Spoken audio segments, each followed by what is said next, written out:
A teacher teaches not for income. A teacher teaches not for income. A teacher teaches for outcome னு சொல்றாரு doctor Kalam. அந்த outcome இந்த மாணவிகள் தானே.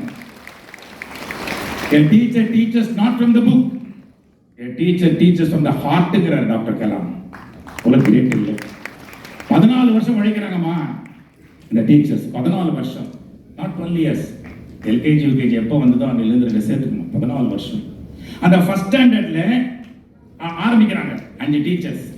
Second standard, third, 12 years ஒரு குறிஞ்சி வளர் மாதிரி உருவாக்குறாங்க. 12 வருடங்கள் நம்ம ஹையர் செகண்டரி ஒரு மாணவனை உருவாக்கி எங்க அனுப்புறாங்கன்னா காலேஜுக்கு அனுப்புறாங்க ப்ரொஃபஸரை பார்க்கறதுக்கு. அப்போ இந்த டீச்சருடைய ஒர்க் என்ன? அந்த வகுப்பறையில அந்த கிளாஸ் ரூம்ல அந்த குழந்தைய காலேஜுக்கு அனுப்புறதுக்கு ப்ரொஃபஸரை மீட் பண்ணணும். இவங்களும் ஆசிரியர்கள் தான், அவங்களும் ஆசிரியர்கள் தான். அவங்க பேராசிரியர் ப்ரொஃபஸர்னு பேர் வச்சாங்கன்னா ப்ரொஃபஷனை வாங்கி கொடுக்கறதுனால ப்ரொஃபஸர். இது புரிஞ்சிருந்தா கைதட்டல் வேற மாதிரி இருக்கும்.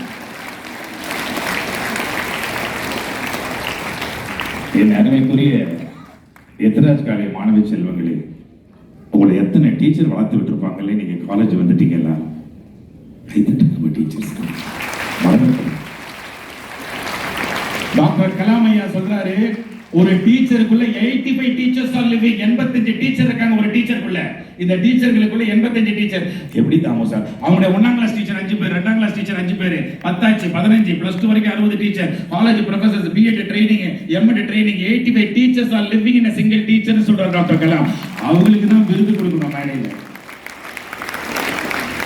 இந்த ஆசிரியர் விருது பெறுவதற்கு யாரெல்லாம் காரணம் என்றால் அவர்களை வளர்த்த பெற்றோர்கள், அதுக்கு அடுத்தபடி அவருடைய ஆசிரியர்கள். ஆனால் உடனடி காரணம் யார் என்றால், நான் அந்த பேரை சொன்ன உடனே நீங்க எல்லாம் எழுந்து நின்று கை தட்டணும் நான் பணியோடு கேட்டுக்கிறேன்.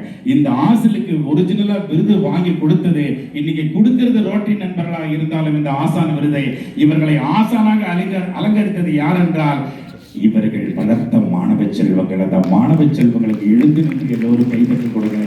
அந்த நாளைய தலைமுறைக்கு நம்ம ஸ்டாண்டப் ஓவேஷன் கொடுப்போமா? ஏன்னா டாக்டர் கலாம் சொல்றார், நாளைய தேச வகுப்பறைன்னு சொல்றார். நாளைய தலைமுறைக்கு நேற்றைய தலைமுறை